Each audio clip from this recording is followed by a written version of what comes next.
Amateur Traveler is in its 20th year now, but can you imagine if I had people on the show who had never been to the destination, but had just read about it or seen a movie about it? That wouldn't make any sense at all, and you wouldn't listen. We all know how important it is to receive advice from people who know a destination to get the most authentic local experience.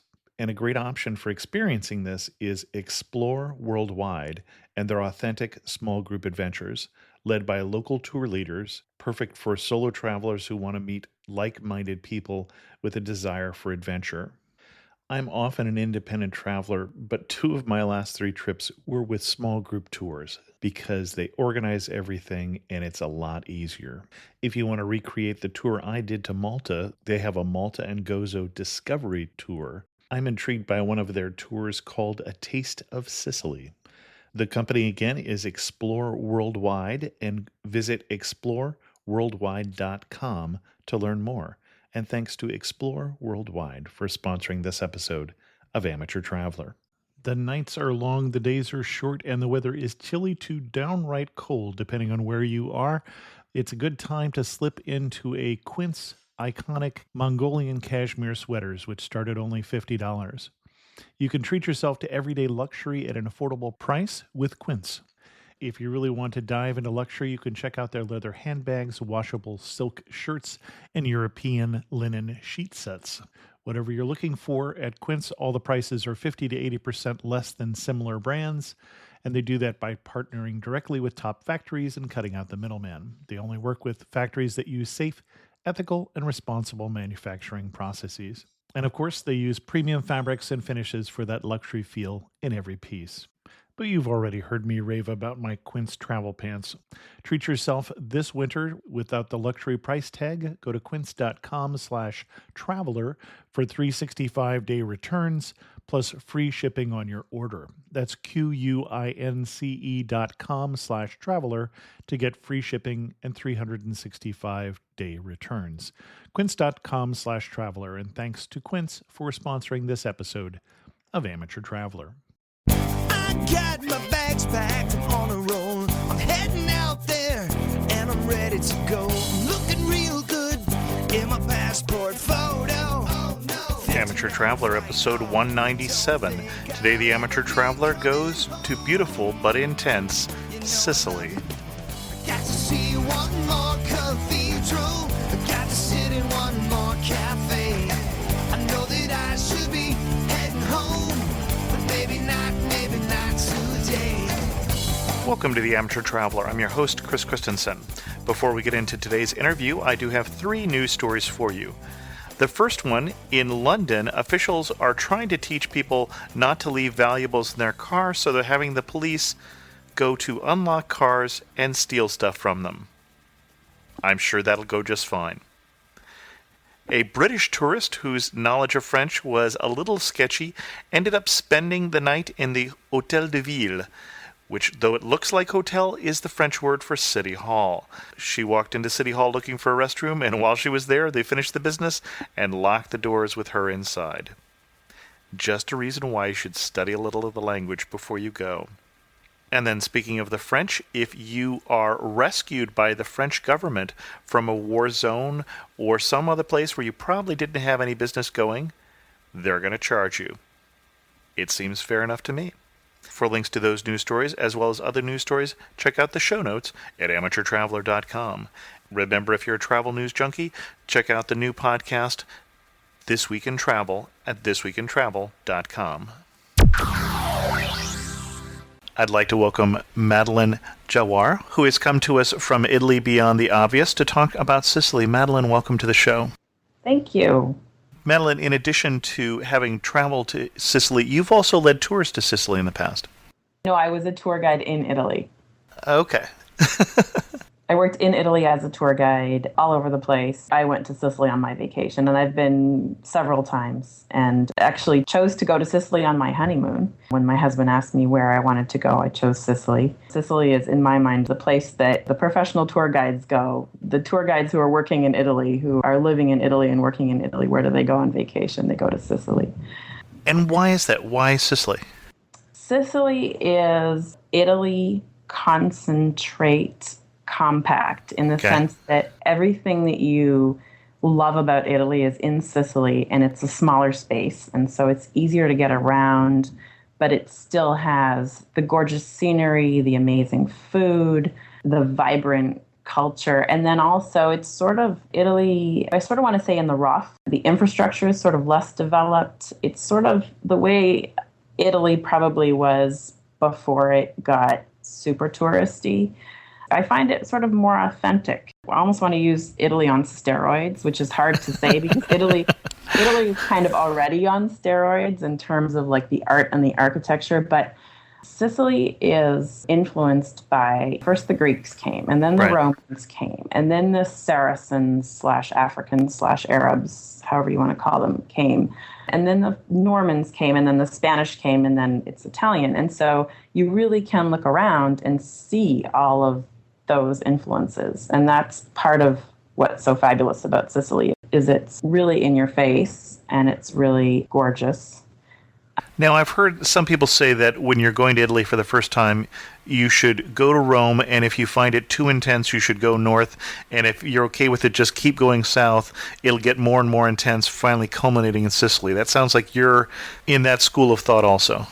You know, I haven't heard that, but that is a great rule of thumb.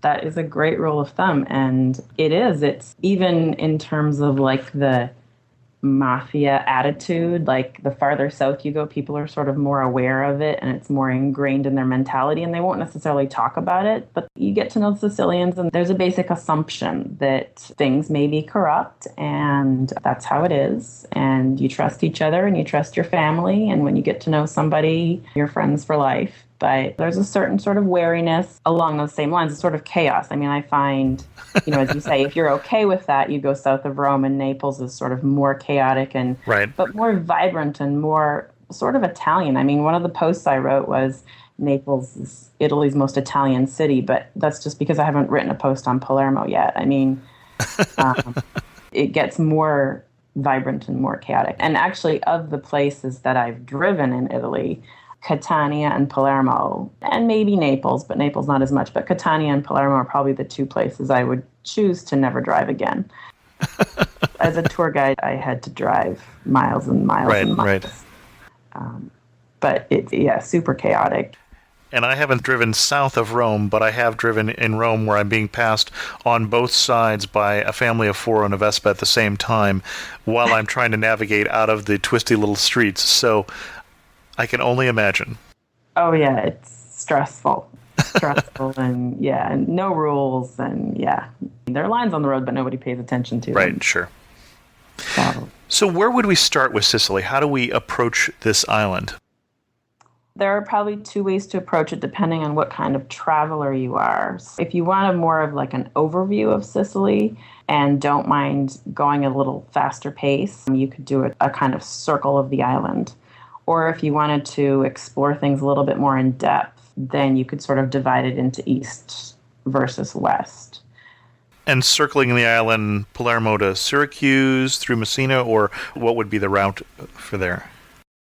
You could come from the mainland. So you start in Messina. It doesn't matter if you go clockwise or counterclockwise, but start in Messina, which is close to the toe of the Italian peninsula. Heading down the east coast, when you arrive from the Italian mainland, there is one of the most famous places in all of Sicily is a little town called Taormina, and I'm sure you've heard of it. Sure. It's in all the guidebooks. It's got a gorgeous Greek theater that was sort of redone by the Romans, and so it's all up in the air in terms of is it Greek or is it Roman? Well, it's got a Greek base and then built on top Roman. It's got a gorgeous setting. You can see, snow-capped Mount Etna in the distance, and it's beautiful. But this is one of the things that I roll my eyes a little bit when I read the guidebooks about Taormina, because Taormina is beautiful, but it is probably the most touristy spot in Sicily, to the extent that I wouldn't go there in May through August. I've been there in August, and I just went beeline to see the theater, tried to sit down and have a meal somewhere, and left, because it's completely different than visiting it in an off-season. It's gorgeous, but it's kind of ruined when it's overrun with tourists. You could go south and hit Syracuse, which has an amazing 3,000-year-old Greek amphitheater. Right, sure. And then you could head along the south coast. The southeastern part of Sicily was destroyed by an earthquake and rebuilt in about the 17th century. And so in a period of about 50 years, they built hundreds of churches. And so it's the sort of Spanish Byzantine area, and it's got 2 Michelin star restaurants in the small area. If you read the travel magazines right now, I've heard it described as the next Tuscany. And so you could hit that area, which would be Ragusa, Noto, Ragusa Ibla. And then moving along the south shore, you hit amazing beaches, and then you hit the famous Valley of the Temples near Agrigento, which is Greek temples from about the 6th century BC. And those are just spectacular. Those are one of the highlights of any trip to Sicily. They're just a huge area that you walk around outdoors in the hot sun, it should be noted. So bring a hat, bring water, don't go in August. But I mean, just stunning. You feel like you've gone to Greece. I mean, just incredible. Not really in a lot of ruins. I mean, in really pretty good shape considering they're 2,500 years old. There's an archaeological museum in Agrigento as well to sort of supplement the experience that sort of paints the picture for you so you can get a better idea of how people lived and how the Valley of the Temples was actually used. And as I recall, that museum is striking in particular for some of the mosaics that are there. Yes, and Sicily, actually, that's a great point. Sicily has amazing mosaics. My favorite mosaics in Sicily, there's Monreale, which is just outside of Palermo, and it's gold mosaics and just incredible. Another great thing to see in Palermo with the mosaics is the Cappella Palatina, which has amazing mosaics in the Palazzo dei Normanni, and is one of Palermo's most famous buildings, along with the Duomo of Palermo, of course, which is down the street, and just an amazing, incredible structure. But the interesting thing that I find about the mosaics in Sicily is if you look at the mosaics in Agrigento, the mosaics in Monreale, in the Duomo, the mosaics in the Cappella Palatina, they're all your standard religious motifs, saints and angels and your standard mosaics. But then if you go to the center of Sicily, to a place called Piazza Armerina and the Villa del Casale, it's actually a hunting lodge and it was a private residence. And those mosaics were uncovered about 50, 60 years ago, and they are vastly different from any mosaics you've ever seen. They're girls in bikinis. Yeah, they're African animals. There's elephants and lions and cheetahs and nothing religious. And right. So if you like mosaics, Sicily is the place. In a small space, you can sort of mosaic hop, Comparing the mosaics, I found, is one of the most interesting things about Sicily. That's one of my favorite things in Sicily is the Villa Imperiale in Piazza Armerina. Which is Roman origin, as I recall. Yes, it's a Roman villa, yes. Yeah, there's so much Greek, but yeah, that one is Roman. Well, you say so much Greek, and I think probably a lot of people are surprised when they're traveling around. You were mentioning Agrigento, and suddenly you've got Greek temples. But of course, this used to be Magna Graeca, Greater Greece, and I don't know that everyone has that in their mind that this and part of southern Italy used to be basically part of Greece. So it is interesting, the richness of all the different people who have been in charge in Sicily over the years. Yeah, the Greeks had Sicily for about 500 years, between about the 8th and the 3rd century BC, and so they kind of had it to themselves, and Syracuse was up there with Constantinople. Syracuse was just described as one of the most beautiful cities in the world back then, and it still has remnants of that you can see, but it's certainly lost a lot of its fame. And where should we go next? What should we see? From Agrigento, continuing clockwise around the island, you go up onto the west coast, and there's some more amazing ruins in Selinunte, which I actually haven't seen, but they are on my list. It's just because they are on cliffs overlooking the ocean, and you can go down to the beach and look up at them, and then you can go up to the ruins and walk around them. Still heading north, there's a great little town called Erice, and it's up high. You gotta go up feels like a mountain to get to the top. And the funny thing is that when we were in Erice, we loved it and it was great, but not for any of the reasons that we heard about. We heard it was this beautiful little town with great Duomo, and we had rented a car and we drove up there, and it was in a cloud. And so we saw nothing. We no architecture. And I mean, literally, we were in a cloud, but it was magical. I mean, it was just this magical atmosphere, and we just loved it for that. I have great memories of Erice, but it's not like anything you would read in a guidebook, what the guidebooks say for Erice. The first time you went to Sicily, what was your biggest surprise? That sounded like that was one of them. That was one of them. The biggest surprise was the African influence because oh, sure. Mm-hmm. you get to Catania, and we spent a few days in Catania the first time. In Piazza Duomo with the big cathedral, there's an obelisk with an elephant on it. And you don't see that in the rest of Sicily. And I've been to Piazza Armerina and seen those mosaics several times. And the first time you're sort of looking at the mosaics and you're saying, okay, they're not gold and they're not saints and there's no baby Jesus and there's no important people of the town who are featured who needed to be saved in these mosaics like there are in others. But why are there tigers and why is there a hippo?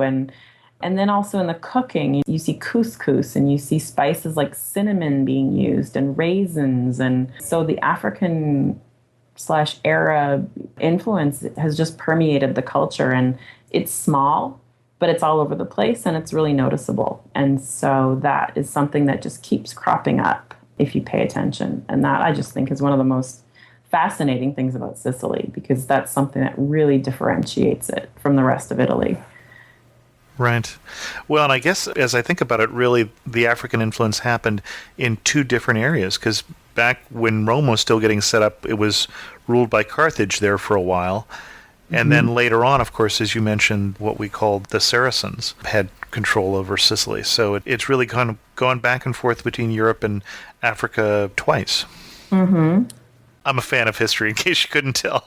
I mean, it's amazing to see it with your own eyes. We don't see that in North America.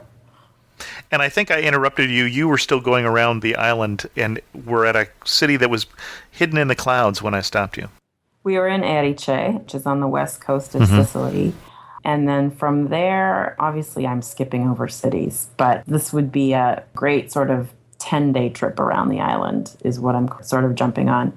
I would say Monreale is next, which is almost a suburb of Palermo, just outside Palermo. And it's just got this amazing Duomo. It's covered in gold, mosaics, and it's amazing. And it's in the tour books. It's not any hidden gem or anything like that. When the cruise ships come in, the excursions that they have go to Monreale. But it's worth seeing. I mean, it's pretty jaw-dropping. And we should pause just in case someone's not up on their Italian. When you say Duomo, you mean church, and it's just literally the Italian word for dome. Yes, it's the main cathedral of the city. Yeah, okay. So every Italian city has one Duomo, which is their main cathedral. And I head straight for the Duomo whenever I go to a new Italian city, but not because I love churches, but because I love the Piazza Duomo, which is the square in front of the Duomo. And I literally beeline to that square, and I find a cafe, and I sit down, and I people watch, and I get out my map. Depending on the time of day, I order a cappuccino or a cafe macchiato, and I plan my time in the city. And it's a great place to just sit and people watch and get a feeling, get a vibe for the city. And you say depending on the time of day, so you're following the Italian custom. That after, 10 o'clock in the morning, you wouldn't order a cappuccino. Yeah, I mean, cappuccino is for breakfast. So if it's breakfast time, you can order cappuccino. I mean, you can't. They'll make you a cappuccino at any time of day. I don't know. It just seems strange to have. I think that means you've lived there for a while. I guess after 5 years in Italy, it seems strange to have a cappuccino after breakfast. But there are so many other good options. Why would you limit yourself to cappuccino? I mean... And did you finish the Grand Tour? Because then I want to jump on to some other questions. The Grand Tour would end in Palermo. Okay. And then there's a lot to see in Palermo. I still haven't even mentioned my favorite place in Sicily, but maybe that's another question. No, go ahead. I don't know that you couldn't probably include it in the 10-day Grand Tour, or maybe depending on your priorities. This is the best thing I've ever done in Italy. So I've lived in Italy for 5 years, worked as a tour guide, Literally probably been to every corner of Italy with a few exceptions. And this is the best thing I've ever done in Italy, and that is to climb the Stromboli volcano. Tours I guided were hiking and biking tours. I love being outdoors. I love biking and just being outdoors and walking. And so this might not be for everybody, but it's sort of a two-part fabulous adventure, because the first part is the approach. It's an island, it's part of the Aeolian Islands, and it's northeast of Sicily. And so that puts it sort of halfway between Sicily and Naples. You take a boat from the mainland, and it's a chunk. We actually went to the island of Lipari, which is another of the Aeolian Islands, and we started there, and that's about an hour from Sicily by boat and has amazing beaches, and we stopped there. And then if you take a regular boat from the island of Lipari, it's 4 hours to Stromboli, this volcano. If you take a hydrofoil, it's about an hour and a half. So it's out there, but the approach to Stromboli is absolutely spectacular because it's a perfect cone-shaped volcano that's sort of emerging from the middle of the sea. And so it's like as if somebody took this cone and just plopped it in the sea, and it's perfectly symmetrical, and on top of that, it's active. And so it's spitting fire. And it's not overflowing, erupting in that sense, but it's gorgeous. The hiking tours, it's actually illegal to hike up by yourself, but people do it, but it's illegal. You're approaching by boat, and you've just got this spectacular view. You know, you've got the blue sky, and you've got this volcano coming out of the sea. And so you approach, and then you get there. One side of the island is not inhabitable, and the other side has these two little towns, and I think there's 2 hotels on the island or something like that. It's not, I know people do go hang out there for a few days, but we did it as a day trip from Lipari, and it was perfect to do that. But you get there, and then you hike up in the dusk, and you summit in the dark. And so as you're walking up this volcano, you're seeing this fiery fire. I don't know how to describe it. Just sort of spitting fire out of the air on your way up the volcano. And it's just gets darker and darker, and it's amazing against the night sky. And you summit in the night, and it's just spectacular. I would say it's a strenuous hike. It's about 3 hours of uphill, strenuous hiking, and it gets chilly. If you forgot your sweater or your water, you're out of luck. They always tell you wear layers and carry lots of water. And the paths are pretty well marked in the sense that the guides know them, but there are some sharp drops and stuff like that. So that's why they say not to go with, I mean, it is illegal to go without a guide, but they really. But it's for safety reasons. It's for safety reasons. And, you know, the other thing is that people go up there all the time on their own, and they camp out there at the top. And so a colony of rats has actually been surviving up there off the camping garbage. It's just really not a place I would think you would want to camp out. I mean, the people that camp out there usually try to follow a guide down so that fall off any of the precipices or anything like that. You wouldn't want to do that. It's spectacular. I would recommend it to anybody who wants a more active vacation. Okay. So, Sicily, you mentioned 2 different things that seem contradictory. You are driving, I believe, around the island, and then you mentioned a couple cities where you would never drive again. Right. Good point. Right. So one of the things that I said at the beginning is that Sicily is maybe a little, I can't remember how I described it, more rustic or less touristy than the mainland, less developed. If you're used to navigating around Italy by train, the infrastructure in Sicily is not as developed. I mean, in terms of the trains. So, you know, the trains are fine around the periphery of the island. The nice thing is that there are buses, and the buses are probably better than the rest of the buses in the rest of Italy. So It's easy to get around Sicily with public transportation, combination of bus and train, even though things aren't maybe as reliable as you're used to. But I think that a car is, for anybody who's comfortable driving in Italy, and it still stands, I wouldn't drive in Catania or Palermo, but to get around Sicily, with the exception of those cities, I would definitely rent a car if you're comfortable with that. It gives you a lot of freedom. So I have a trick for driving in Italian cities because I really like reading maps. I don't love GPS, even though I have one and I use it. I like to look in a map, see the bigger picture, follow along. So when I get to an Italian city, reading a map as you're driving in an Italian city it's practically impossible. So what I do is wherever I am, I find a taxi stand, I pull over. We used to do this all the time when I was a tour guide. One of us would get in the taxi and we would say, we need to go here. And one of us would ride with the taxi driver and one of us would drive behind the taxi. Oh, and funny. Okay. That I haven't done. I've asked the taxi drivers for instructions, but I haven't. Okay.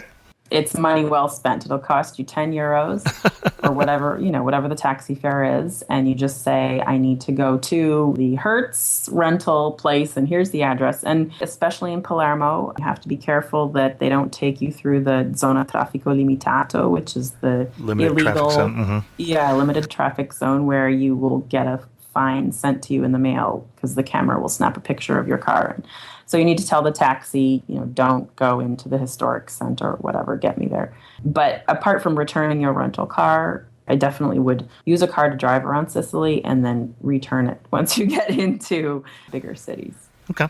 And I would say that using public transport in Sicily requires more leeway and more planning. Catania Airport is a good example. If you're flying into Catania Airport, you're going to need to take a bus to get to the train, and the buses don't run as frequently as you might think, and it requires a little bit more research and planning, whereas in the rest of Italy, if it's the middle of the day, you could just show up and maybe you wait an hour or whatever, but you figure it out. In Sicily, it's a little bit less convenient than that.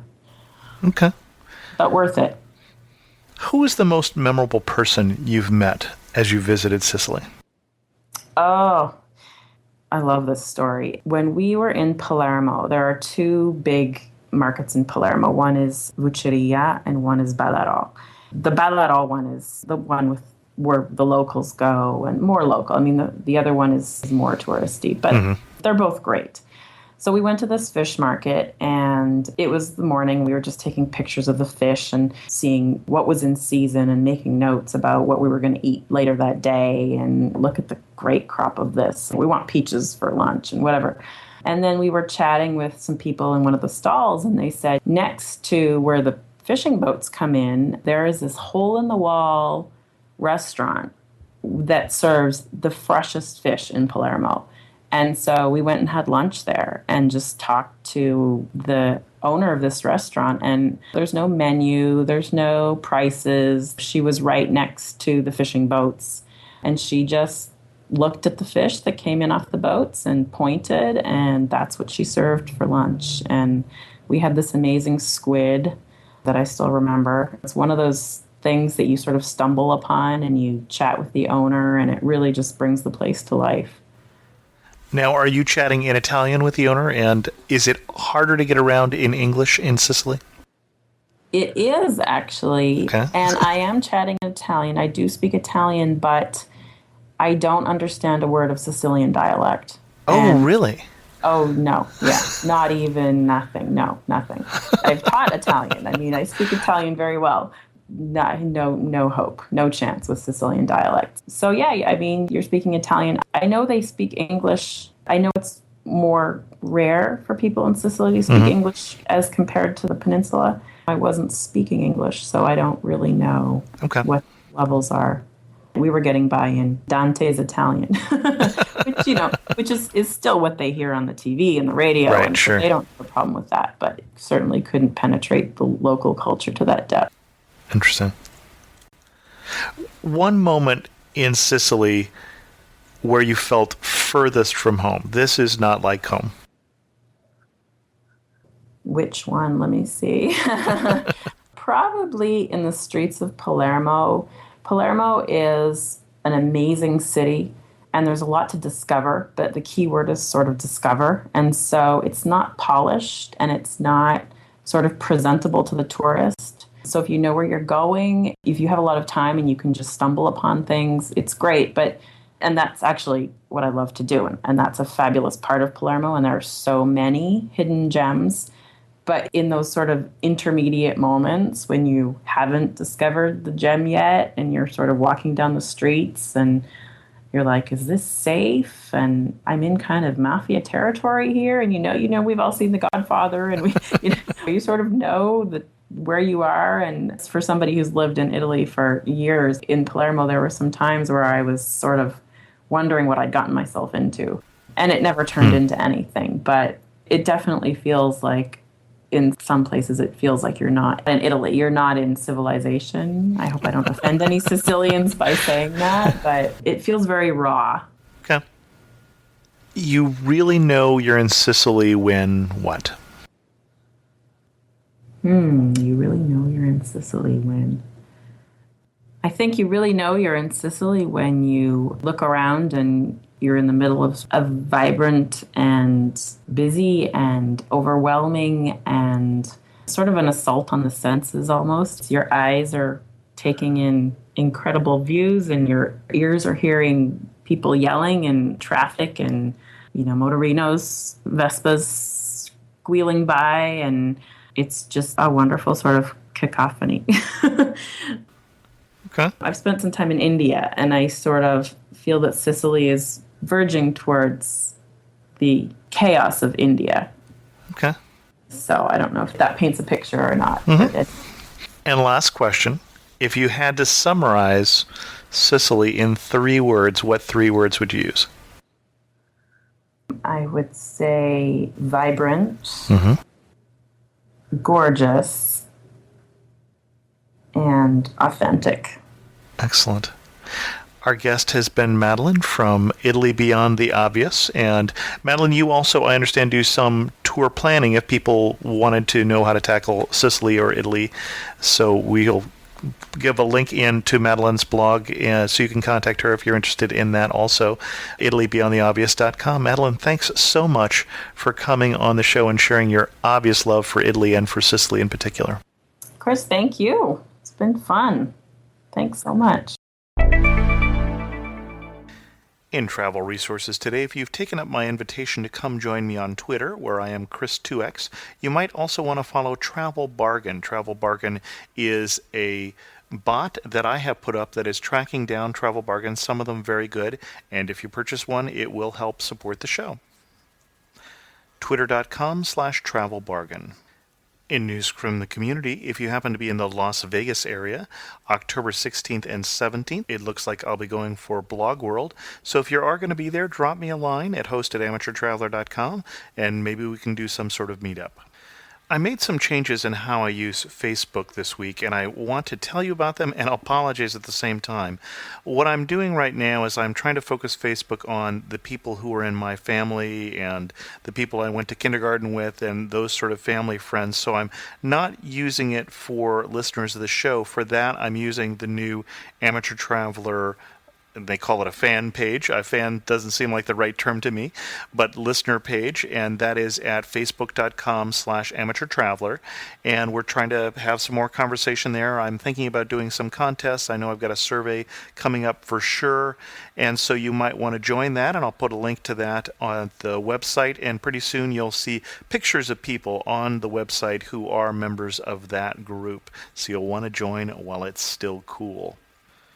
There was a comment left at amateurtraveler.com by Violet this week, and Violet left a comment on the Work and Travel Around the World episode where we had Lisa come on. Said, I loved her post. It's so true. You'll burn out if you travel for that long without really stopping to absorb the culture. Loved her learning about Melbourne waitressing lingo to be a good barista. Sounds like a fun skit. I discovered your podcast about 2 months ago and eagerly await the next episode. Can't wait to hear the one you're going to do on Laos. Note to travelers, careful not to leave your wallet at the bottom of a waterfall there when you go climbing. It can get snitched. Keep your valuables on your person. Thanks, Violet, for that tip, and I'm hoping we get all the details set to get that episode out on Laos. I've got a number of different places I'm trying to line up all at the same time here.